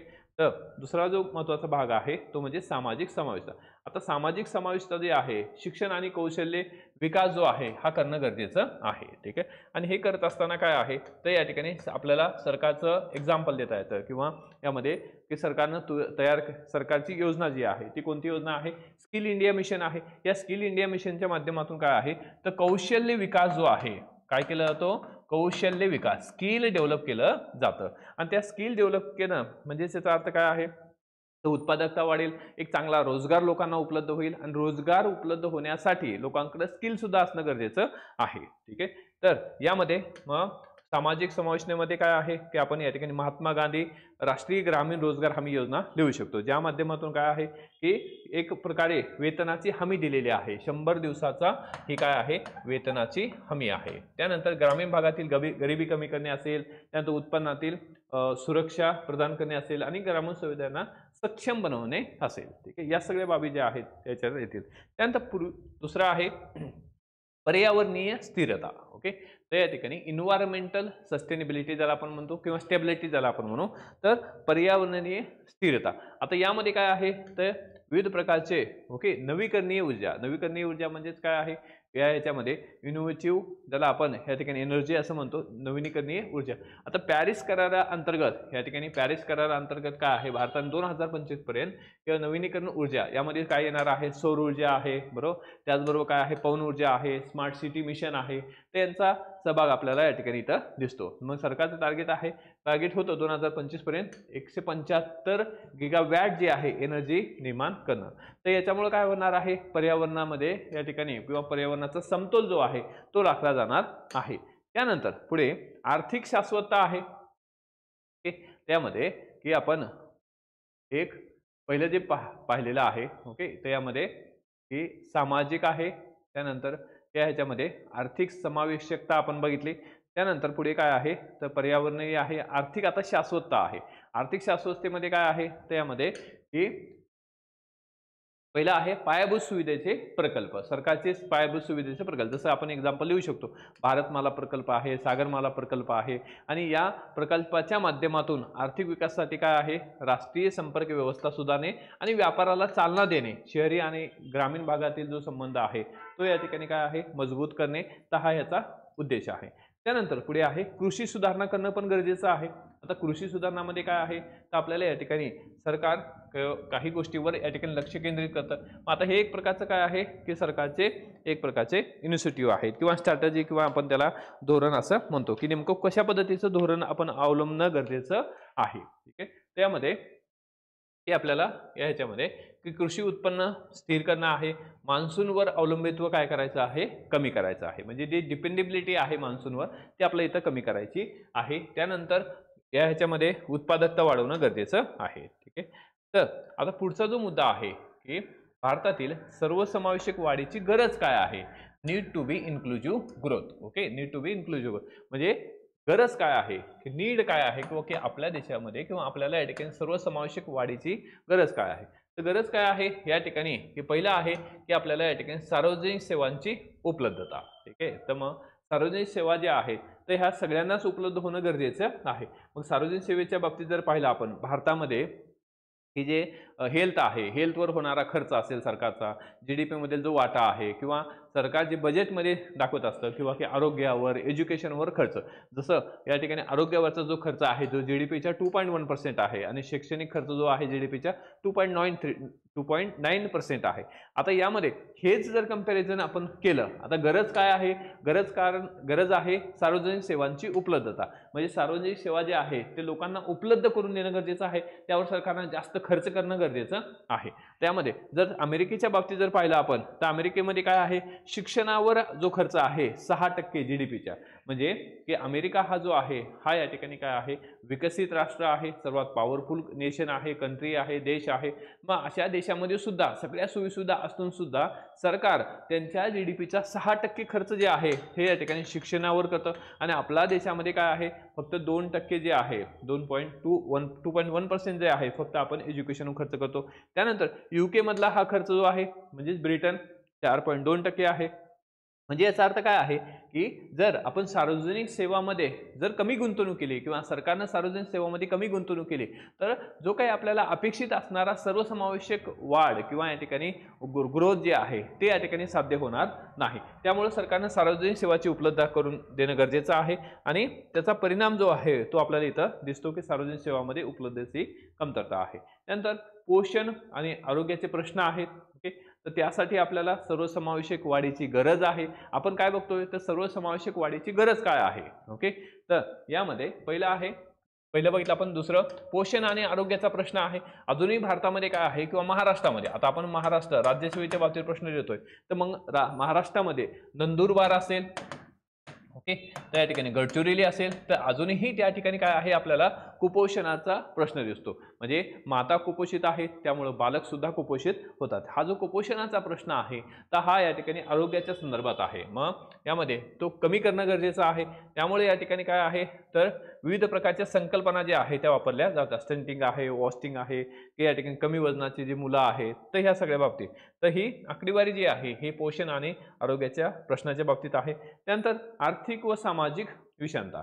आता भारतामध्ये काय आहे जर आपण पाहिलं तर आर्थिक विषमता जी आहे ही खूप मोठ्या प्रमाणात दिसते. आर्थिक विषमता म्हणजे काय आहे तर आपण ती दरडोई उत्पन्नाच्या बाबतीमध्ये मोजू शकतो. ठीक आहे. आर्थिक विषमता काय आहे की पर कॅपिटा इन्कम, दरडोई उत्पन्न. आपल्या देशामध्ये दरडोई उत्पन्न खूप कमी आहे. तर यामध्ये जर आपण या ह्याच्यामध्ये आणि राज्यामधलं सुद्धा, ओके, त्या ठिकाणी आंतरराज्यीय एका राज्याचं दुसऱ्या राज्यासोबत कम्पेअर केलं किंवा आपण एका आपल्या देशाचं दुसऱ्या देशासोबत कम्पेअर केलं तरी सुद्धा आपल्याला काय दिसते या ठिकाणी एक आर्थिक व सामाजिक विषमता दिसते. तर यामध्ये जसं गोव्याचं उत्पन्न जे आहे हे 4,31,351 आहे आणि बिहारचं आहे 43,000, म्हणजे सर्वात कमी आहे.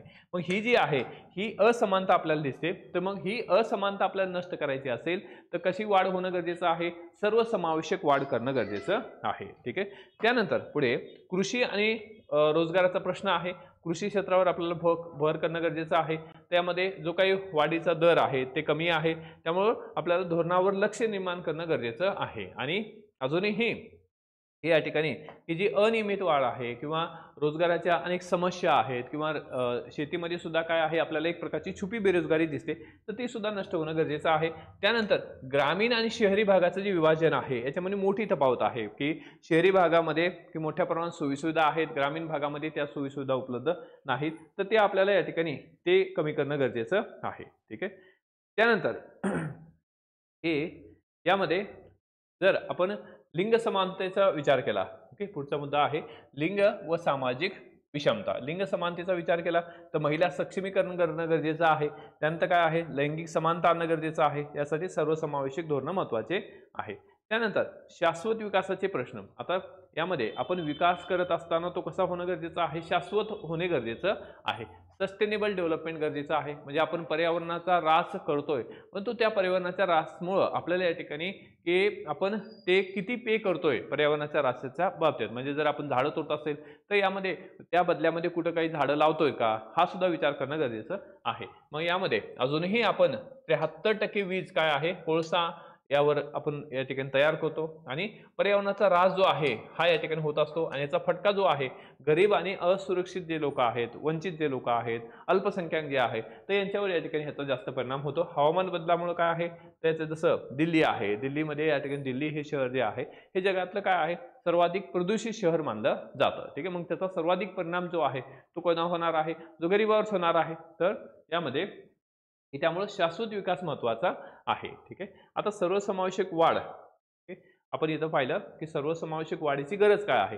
आता शेवटी सर्वसमावेशक वाढ जे आहे म्हणजे काय तर सर्वसमावेशक वाढ म्हणजे काय आहे, ज्यामध्ये आर्थिक वाढ पण आहे, इन्क्लुझिव्ह ग्रोथ आहे, त्या जो सामाजिक न्याय आहे, त्याचबरोबर पर्यावरणाची शाश्वतता, म्हणजे तिन्ही गोष्टी आहे.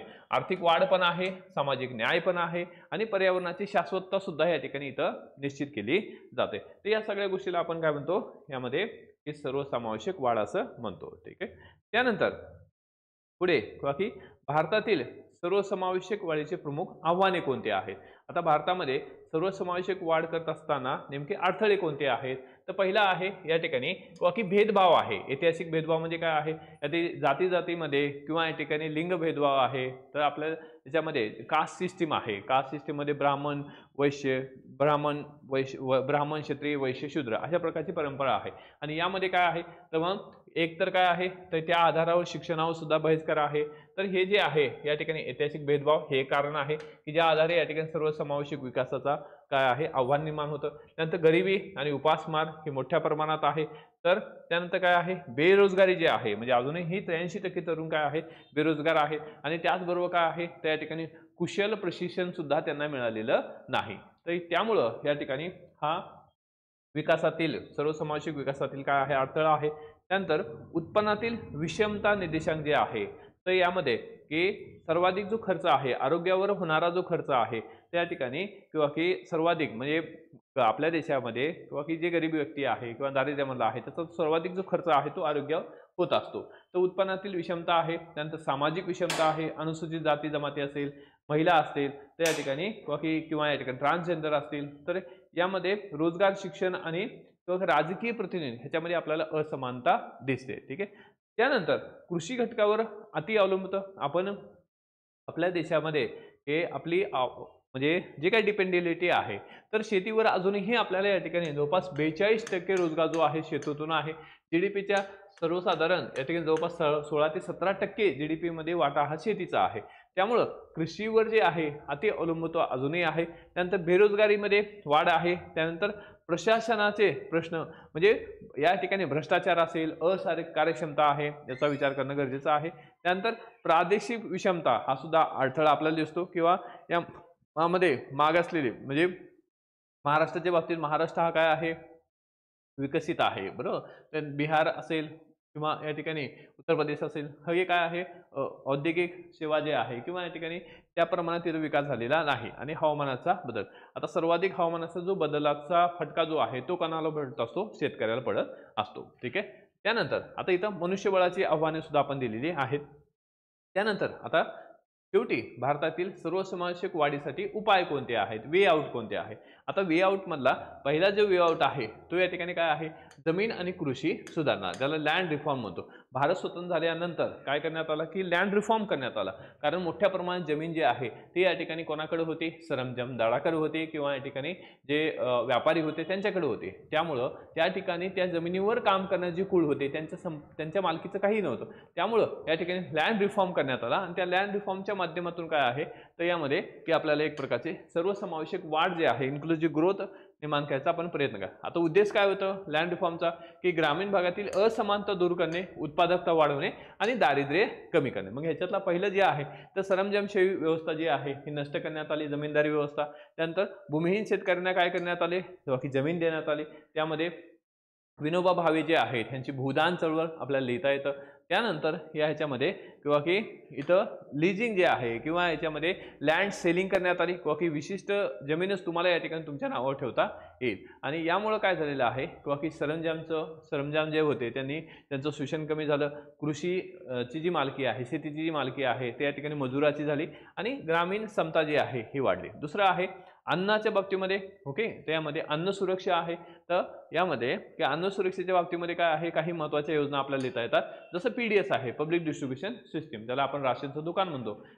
तर राशन किंवा अन्नधान्याचं जे दुकान आहे पब्लिक डिस्ट्रीब्युशन सिस्टीम, या माध्यमातून काय आहे त्या ठिकाणी जे उपेक्षित घटक आहेत तर त्यांना या ठिकाणी काय आहे की स्वस्तामध्ये धान्य दिलं जातं किंवा फ्री धान्य दिलं जातं. ठीक आहे. त्यानंतर यामध्ये किंवा अन्नाच्या बाबतीमध्ये काय आहे फूड सिक्युरिटी मिशन आहे, अन्न सुरक्षा योजना आहे किंवा या ठिकाणी अन्न सुरक्षेच्या बाबतीमध्ये काय आहे कायदा सुद्धा करण्यात आलेला आहे. त्यानंतर नियोजित आणि आर्थिक विकास. आता नियोजित आणि आर्थिक विकास जो आहे तर हा या ठिकाणी पंचवार्षिक योजना म्हणजे 1991 नंतर पंचवार्षिक योजना आणि पंचवार्षिक योजनेमध्ये उद्देश काय होता संतुलित प्रादेशिक विकास करणे. मग यामध्ये आपली 11वी पंचवार्षिक योजना जर पाहिलं तर सर्वसमावेशक वाढ या ठिकाणी करणे आणि जर 12वी पंचवार्षिक योजना पाहिली शेवटची पंचवार्षिक योजना 7 ते 12 मध्ये त्या ठिकाणी जलद, शाश्वत आणि आर्थिक समावेशक विकास करणे हे याचं उद्दिष्ट होते. त्यानंतर पुढे आहे आर्थिक समावेशन आहे. आता आपल्याला आर्थिक समावेशन हे पण करणं गरजेचं आहे. यासाठी काय केलेलं आहे की सरकारनं पहिल्यांदा याच्यामध्ये किंवा 14 बँकांचं राष्ट्रीयकरण केलं, हा एक आर्थिक समावेशनाचा भाग आहे. त्यानंतर ग्रामीण आणि प्राधान्य क्षेत्रांमध्ये वित्त पुरवठ्याचा विस्तार करण्यात आला. त्यानंतर प्रधानमंत्री जनधन योजना आहे. या जनधन योजनेच्या माध्यमातून काय आहे की या ठिकाणी बँकिंगच्या सुविधा प्रत्येक व्यक्तीपर्यंत पोहोचविण्याचं काम या ठिकाणी सरकारनं केलं. त्यानंतर शून्य शिल्लक खाती आहे. त्यानंतर प्रत्यक्ष हस्तांतर म्हणजे त्याला या ठिकाणी डीबीटी म्हणलं, डायरेक्ट बेनिफिट ट्रान्सफर, म्हणजे जसं लाडकी बहीण योजना आहे त्याचं एक्झाम्पल आपल्याला देता येतं, डायरेक्ट बेनिफिट ट्रान्सफर आहे. त्यानंतर विमा आणि निवृत्ती वेतन लिंक आहे. त्यानंतर मुद्रा योजना आहे. तर या सगळ्या ज्या बाबी आहेत आर्थिक समावेशनाचा आहे. त्यानंतर कृषी विकास. आता कृषी विकासाच्या बाबतीमध्ये पीएम किसान योजना आहे, ज्यामध्ये किंवा 6,000 रुपये जे आहे या ठिकाणी शेतकरी कुटुंबाला दिले जातात, वार्षिक 6,000 रुपये. त्यानंतर पुढे PM फसल या ठिकाणी पीक विमा योजना, प्रधानमंत्री पीक विमा योजना आहे, त्यानंतर नैसर्गिक आपत्तीच्या संदर्भात सुद्धा या ठिकाणी पीक विमा आहे. त्यानंतर शिक्षण आणि या ठिकाणी शिक्षण आणि पोषण, तर यामधल्या जर प्रमुख योजना जर आपण पाहिल्या तर मिड डे मील स्कीम आहे, मध्यान्ह भोजन आहार योजना जो आहे 1995ची, त्या माध्यमातून काय आहे शिक्षण आणि पोषण याच्यावर फोकस केला जातो, त्यामुळे शिक्षणाचा दर्जा सुधारतो. त्याचबरोबर काय आहे त्या ठिकाणी शिक्षणाचा अधिकार जो आहे तर 6 ते 14 वर्ष मुलाला या ठिकाणी काय आहे प्रायमरी एज्युकेशन जे आहे free and compulsory primary education आहे, तर मोफत व सक्तीचे शिक्षण आहे. त्यानंतर पुढे आरोग्य व सामाजिक संरक्षण आहे. तर आरोग्य आणि सामाजिक संरक्षणाच्या बाबतीमध्ये आपण सरकारचे योजना किंवा आपण काय पाहतो वे आउट पाहतो, इनिशिएटिव्ह पाहतो सरकारचे, ते जर पाहिलं त्यामध्ये सरकारचा इनिशिएटिव्ह आहे आयुष्यमान भारत. त्यानंतर प्रत्येक कुटुंबाला काय आहे 5 लाख रुपये विम्याचं संरक्षण दिलं जातं. त्यानंतर राष्ट्रीय स्वास्थ्य मिशन आहे, नॅशनल हेल्थ मिशन. त्यानंतर ग्रामीण व शहरी सार्वजनिक रोजगार सार्वजनिक सेवा ज्या आहेत ते बळकट करणे स्ट्रॉंग करणं गरजेचं आहे. त्यानंतर महिला आणि सामाजिक सक्षमीकरण, ओके, महिलाचं सक्षमीकरण गरजेचं आहे. यामध्ये पंचायत राजमध्ये महिलांना 50% आरक्षण, पंचायत राजमध्ये किती आहे 50% आरक्षण आहे. 33% जे महिला आरक्षण आहे ते आपल्याला या ठिकाणी की याच्यामध्ये दिसतं. हे 33% आरक्षण जे आहे लोकसभा आहे, विधानसभा आहे आणि पंचायत राजमध्ये महाराष्ट्रामध्ये जे आहे हे पंचायत राजमध्ये 50% आरक्षण आहे. आणि यामध्ये संविधानामध्ये महिलांना 33% आरक्षण काय दिलेलं आहे पंचायत राज व्यवस्थेमध्ये दिलेलं आहे लोकल बॉडीजमध्ये. तर त्याचबरोबर काय आहे महिलांच्या ह्याच्यासाठी राष्ट्रीय महिला आयोग तयार करण्यात आलेला आहे. महिलांच्या हक्कांना प्रोत्साहन देणे संरक्षण करणे हे या ठिकाणी राष्ट्रीय महिला आयोगाचं काम आहे. त्यानंतर कौशल्य विकास आहे म्हणजे स्किल डेव्हलपमेंट आहे. आता स्किल डेव्हलपमेंटच्या संदर्भात सरकारचे इनिशिएटिव्ह कोणते आहेत, वे आउट कोणते आहे, तर वे आउट काय आहे ते ह्याच्यामध्ये आहे स्किल इंडिया मिशन असेल 2025 पर्यंत 400 दशलक्ष. त्याचबरोबर PM कौशल्य विकास योजना असेल, नंतर प्रशिक्षण किंवा या ठिकाणी प्रमाणपत्र बक्षीस ह्या सगळ्या बाबी याच्यामध्ये येते. त्यानंतर डिजिटल समावेशन आहे, डिजिटल समावेशन. डिजिटल समावेशन म्हणजे काय आहे डिजिटल इंडिया कार्यक्रम असेल, ई गव्हर्नन्स असेल, भारत नेट असेल, तर हे आपल्याला एक्झाम्पल देता येतात. उमंग ॲप आहे. त्यानंतर शहरी विकास आहे. शहरी विकासमध्ये काय आहे स्मार्ट सिटी मिशन आहे, स्मार्ट सिटी मिशन आहे. तंत्रज्ञानावर आधारित शहरी विकास आहे, अमृत मिशन आहे. त्यानंतर ऊर्जाच्या बाबतीमध्ये काही प्रमुख योजना आपल्याला लिहिता येतात. आता तुम्हाला हे जे डॉक्युमेंट आहे हे या ठिकाणी काय आहे की हे असं आहे की ह्याच्या व्यतिरिक्त काही करायची गरज नाही. तुम्हाला याच्या प्रत्येक बाबीच्या इन्क्लुझिव्ह गोष्टी आपण काय दिलेल्या आहे सरकारच्या वे आउट काय आहे आणि सरकारचे वे आउटला धरूनच काय आहे. तुम्हाला जर काही वे आउट विचारले तर सरकारचे वे आउट सुद्धा तुम्ही लिहू शकता. ठीक आहे. तर या ह्याच्यामध्ये उज्ज्वला योजना आहे पर्यावरणाच्या बाबतीमध्ये, आंतरराष्ट्रीय सौर या ठिकाणी काय आहे पॅनल आहेत. त्यानंतर पॅरिस करारानंतर काय आहे या ठिकाणी NDC आहे. तर ह्या सगळ्या बाबी ज्या आहेत त्या या ठिकाणी कशाच्या बाबतीमध्ये आहे पर्यावरण. त्यानंतर रोजगार आणि उद्योजकता आहे. तर यामध्ये मनरेगा आहे ज्या अंतर्गत काय आहे 100 दिवसाचा रोजगार आहे. त्याचबरोबर स्मार्ट इंडिया स्टँडअप इंडिया आहे, तरुण उद्योजकाला काय आहे प्रोत्साहन देणे. ठीक आहे. तर ह्या सगळ्या बाबी ज्या आहेत ह्या उपाय आहे. आता हे या ठिकाणी किंवा हे इनिशिएटिव्ह आहे. त्यानंतर रिसेंटली जे इनिशिएटिव्ह आहे रिसेंटचे इनिशिएटिव्ह सुद्धा आपण दिलेले आहे. म्हणजे तुम्ही दोन्हीही इनिशिएटिव्ह पाहू शकता. रिसेंटचे इनिशिएटिव्ह सुद्धा इथं दिलेले आहेत. ठीक आहे. हे सुद्धा या ठिकाणी तुम्हाला लिहिता येतील. त्यानंतर यामध्ये इन्क्लुझिव्ह ग्रोथमध्ये हे इन्क्लुझिव्ह ग्रोथ हे कशा पद्धतीने आपल्याला करता येतं आणि त्यामध्ये सस्टेनेबल डेव्हलपमेंट जे गोल्स आहेत बरोबर, तर या ठिकाणी शाश्वत विकास ते जे आहेत सस्टेनेबल डेव्हलपमेंट गोल. आता सस्टेनेबल डेव्हलपमेंट गोल जे आहेत ओके त्यामध्ये जसं एक्झाम्पलमध्ये काय आहे की याच्यामध्ये सस्टेनेबल डेव्हलपमेंट गोल 10 आहे. तर या ह्याच्यामध्ये सर्वांचा समावेश करणे सस्टेनेबल डेव्हलपमेंट गोल. आता हे जे सस्टेनेबल डेव्हलपमेंट गोल आहे हे काय आहे रिड्यूस इनइक्वालिटी. ओके 10 नंबर काय सांगतं रिड्यूस इनइक्वालिटी. आपल्याला या ठिकाणी असमानता दूर करणे आहे, इनइक्वालिटी कमी करायचे आहे. मग त्यासाठी काय आहे प्रधानमंत्री जनधन योजना आहे. दुसरं आहे पोषण व आरोग्य. तर यामधलं सस्टेनेबल डेव्हलपमेंट गोल 2 झिरो हंगर आहे. Okay zero hunger. त्यासाठी काय आहे राष्ट्रीय अन्न अभियान आहे. ओके अन्न कायदा. आता हे लिहिता येतं आपल्याला. त्यानंतर या ह्याच्यामध्ये काय आहे हे आपल्याला आरोग्याची काळजी आहे सस्टेनेबल डेव्हलपमेंट गोल 3 आहे. त्यानंतर शिक्षणाच्या संधी आहेत. अशा पद्धतीने या ठिकाणी इन्क्लुझिव्ह या शब्दाचा काय केलेला आहे आपण फुल फॉर्म केलेला आहे. आता यामध्ये की वर्ल्ड इकॉनॉमिक फोरम आहे. वर्ल्ड इकॉनॉमिक फोरमच्या सूचना सुद्धा आपल्याला लिहिता येतात. वर्ल्ड इकॉनॉमिक फोरम काय सांगतं की या ठिकाणी नागरिकांची क्षमता वाढणं गरजेचं आहे. ओके, त्याचबरोबर स्किल एज्युकेशन असणं गरजेचं आहे. त्या ठिकाणी श्रमप्रधान सामाजिक क्षेत्रामध्ये गुंतवणूक सरकारनं करणं गरजेचं आहे. म्हणजे सरकारनं या ठिकाणी लोकांना रोजगार उपलब्ध करून देण्यासाठी या ठिकाणी गुंतवणूक करणं गरजेचं आहे. त्यातून नीती आयोगाचा जो काही डॉक्युमेंट आहे ते डॉक्युमेंट काय सांगतं, स्थलांतरित आणि झोपडपट्टी रहिवाशांसाठी सर्वसमावेशक शहरी योजना आणणं गरजेचं आहे.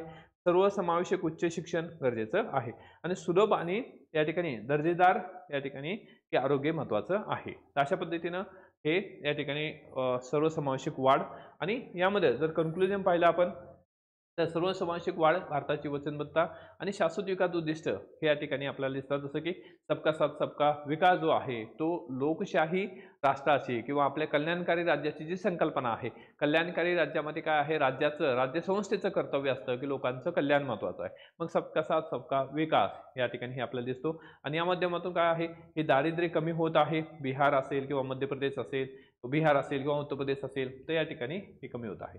आता यामध्ये की आपल्याला जर काही वर्ल्ड किंवा जगातील काही इनिशिएटिव्ह टाकायचे असतील किंवा काही मॉडेल टाकायचं असेल तर सिंगापूरचं स्किल फ्युचर इनोव्हेशन आहे. ते सिंगापूरमध्ये काय आहे तर या ठिकाणी की तुमचं स्किल डेव्हलप करायचं आहे. सिंगापूरमध्ये सतत स्किल डेव्हलप करण्यासाठी काय आहे, लोकांना की प्रोग्रेस केलं, लोकांना या ठिकाणी प्रोत्साहित केलं जातं. त्यासाठी विविध प्रकारचे या ठिकाणी अपस्किलिंग प्रोग्राम असतात, म्हणजे स्किल डेव्हलपमेंटचे प्रोग्राम, जे सिंगापूरचं मॉडेल आहे. त्यानंतर बांगलादेशचं मॉडेल आहे. बांगलादेशमध्ये या ठिकाणी मोहम्मद युनूस, ओके, मोहम्मद युनूस ज्यांना नोबेल प्राइज मिळाला ते यांनी या ठिकाणी मायक्रो फायनान्स म्हणजे या ठिकाणी जसं आपण बचत गट म्हणतो, छोटे बचत गट, तर या ठिकाणी मायक्रो फायनान्स म्हणजे बचत गट एकत्र करून या ठिकाणी त्या समुदायाला सक्षम यांनी केलं. तर हे मॉडेल आहे. दक्षिण कोरियामध्ये काय आहे, या ठिकाणी डिजिटल साक्षरता मोठ्या प्रमाणात आहे. तर त्यानंतर ब्राझीलमध्ये या ठिकाणी बोल्सा फॅमिलिया आणि मेक्सिकोमध्ये ओपन टू नेडेस. ओके, तर या ठिकाणी इथं काय आहे तर ब्राझीलच्या बाबतीत जर पाहिलं आपण यामध्ये तर ब्राझीलच्या बाबतीत जर पाहिलं तर या ठिकाणी provide financial aid to the poor family. इथं काय आहे, या ठिकाणी फायनान्शियल एड जे गरीब किंवा दारिद्र्य फॅमिली आहे त्यांना या ठिकाणी फायनान्शियल एड दिलं जातं. मग यातलं कुठलं तरी मॉडेल आपल्याला लिहिता येतं. ओके, त्यानंतर जर्मनी आहे. त्यामध्ये की याच्यामध्ये किंवा काही गृहनिर्माण किंवा रस्ते असतील ह्याच्यावर फोकस करण्यात आला. आता भारताच्या बाबतीमध्ये जर केस स्टडी पाहिलं आपण तर या ठिकाणी किंवा की भारताच्या बाबतीमध्ये जर पाहिलं आपण केरळचं जे आहे कुटुंबश्री, ओके, ती या ठिकाणी 1998 मध्ये. आता इथं भारताच्या बाबतीत जर आपण इनिशिएटिव्ह पाहिले हे महत्त्वाचे आहे. ओके, केस स्टडी कुटुंबश्री जे आहे त्या ठिकाणी 1998चं काय आहे हे इनिशिएटिव्ह आहे केरळ सरकारचं आणि यामध्ये महिला व स्वयंरोजगार गट तयार करण्यात आले, त्यांना या ठिकाणी मायक्रो फायनान्स तयार करण्यात आले. तर हे एक्झाम्पल कुटुंबश्री. नंतर ज्योती ग्राम योजना गुजरातमध्ये या ठिकाणी ग्रामीण भागामध्ये ही ज्योती ग्राम योजना यामध्ये बेटर इरिगेशन सिस्टीम असेल किंवा या ठिकाणी किंवा काही चांगलं इरिगेशन सिस्टीम असेल तर त्याचबरोबर काय आहे ग्रामीण भागामध्ये वीज प्रोव्हाइड करणे. त्यानंतर mission Kakatiya, okay, mission Kakatiya जे आहे हे तेलंगणामध्ये सिंचन पुनर्वसनाच्या बाबतीत आहे. सिंचनाची जे काही सुविधा आहे त्या प्रोव्हाइड करणे. त्यानंतर अम्मा कॅन्टीन जे आहे ही तामिळनाडूमध्ये शहरी भागातील जे गरीब आहे त्यांना या ठिकाणी काय इडली देणं, स्वस्तामध्ये या ठिकाणी जेवण देणं, तर याच्या बाबतीत ही अन्नाच्या बाबतीत. त्यानंतर रैतू बंधू तेलंगणामध्ये शेतकऱ्यांना थेट उत्पादन सहाय्य, रैतू बंधू. आता हे एक्झाम्पल देता येतात. आता यामध्ये महाराष्ट्राच्या बाबतीत आपल्याला इनिशिएटिव्ह सांगणं सुद्धा गरजेचं आहे. राज्यसेवेत महाराष्ट्राच्या बाबतीमध्ये काय आहे, जलयुक्त शिवार आहे, जलसंसाधन आणि शेती ग्रामीण कार्यक्रम आहे, महात्मा ज्योतिबा फुले जन आरोग्य योजना आहे, गरीब कुटुंबातील लोकांना आरोग्य सुविधा प्रोव्हाइड करणे. त्याचबरोबर काय आहे या ठिकाणी की सामाजिक न्याय, समान संधी आणि दुर्बल घटकासाठी महाराष्ट्र शासनाचे काय आहे महाराष्ट्र आर्थिक विकास महामंडळ आहे. त्याचबरोबर शैक्षणिक जी फी आहे त्यामध्ये सवलती आहे. त्याचबरोबर लाडकी बहीण योजना आहे. ठीक आहे, तर या सगळ्या ज्या बाबी आहे त्या ह्याच्यामध्ये येतात. म्हणजे आपण या ह्याच्यामध्ये काय बघितलेलं आहे की आर्थिक समावेशन म्हणजे काय आणि आर्थिक समावेशन जे आहे ते हे आपल्याला या ठिकाणी कशा पद्धतीने करता येतं. आर्थिक समावेशनामध्ये म्हणजे सर्वसमावेशक वाढमध्ये आपण बघितलं या ठिकाणी सर्वसमावेशक वाढ इन्क्लुझिव्ह ग्रोथ म्हणजे काय, त्यानंतर ते घटक कोणकोणते आहेत, वैशिष्ट्ये काय आहेत, गरज काय आहे, आव्हाने काय आहेत, वे आउट काय आहे, सरकारचे वे आउट काय आहेत, तुम्ही त्याला सरकारच्या वे आउटला तुमच्या ह्याच्यामध्ये सुद्धा कन्वर्ट करू शकता. तर तुम्हाला उपाय किंवा या ठिकाणी उपाय सुचवा असं म्हटलं तर. त्यानंतर या ठिकाणी जगातील कोणते आर्थिक मॉडेल आहेत, भारतामधले केस स्टडी आणि महाराष्ट्रामधले या ठिकाणी केस स्टडी जे आहेत इन्क्लुझिव्ह ग्रोथच्या, तर ह्याचं एक्झाम्पल आपण इथे दिलेलं आहे. शेवटी कन्क्लुजन. तर अशा पद्धतीने हा इथं जो टॉपिक आहे तो संपतो. पुढचा जो आहे आर्थिक समावेशन जो आहे तो या ठिकाणी आपण उद्याच्या लेक्चरमध्ये घेऊ. आणि अशा पद्धतीने परिपूर्ण नोट्स, परिपूर्ण लेक्चर तुम्हाला या ठिकाणी याच्यामध्ये आपल्या बॅचमध्ये उपलब्ध आहे. अशी परिपूर्ण अशी लक्षवेध बॅच हे आपल्या डायरेक्शन अकॅडमीच्या ॲपवर उपलब्ध आहे. त्याचबरोबर यामध्ये ज्यांना प्री आणि मेन्सची बॅच पाहिजे त्यांच्यासाठी फिनिक्स बॅच आहे, ऑफलाईन ऑनलाईन दोन्ही पद्धतीने उपलब्ध आहे. यामध्ये दररोज सकाळी लाईव्ह लेक्चर्स असतात 8 वाजल्यापासून ते 11:30 पर्यंत. आणि ही बॅच या ठिकाणी या बॅचमध्ये तुम्हाला PDF नोट्स उपलब्ध होतील आणि याचा ॲक्सेस जे आहे 2 वर्ष असणार आहे. तर जे विद्यार्थी 2026 साठी प्रिपेअर करतात, 27 साठी प्रिपेअर करतात त्यांच्यासाठी अत्यंत अशी महत्त्वाची अशी ही फिनिक्स बॅच आहे. English medium, Marathi medium bilingual batch असणार आहे. ठीक आहे. तर ही बॅच सुद्धा या ठिकाणी सुरू झालेली आहे. याचे सुद्धा या ठिकाणी डेमो लेक्चर्स अवेलेबल आहे. ठीक आहे. या सगळ्या गोष्टीसाठी डायरेक्शन अकॅडमीचे ॲप जरूर डाउनलोड करा आणि लेक्चर जर आवडला असेल तर मित्रांना सुद्धा शेअर करा. आणि जर काही क्युरी असेल तर डिस्क्रिप्शन बॉक्समध्ये जरूर लिहा. आणि ह्या बॅच या लेक्चरची जी PDF आहे आपल्या डायरेक्शन अकॅडमीच्या टेलिग्रामवर उपलब्ध आहे. त्याची लिंक सुद्धा खाली डिस्क्रिप्शन बॉक्समध्ये दिलेली आहे. थँक्यू. All the best. जय हिंद.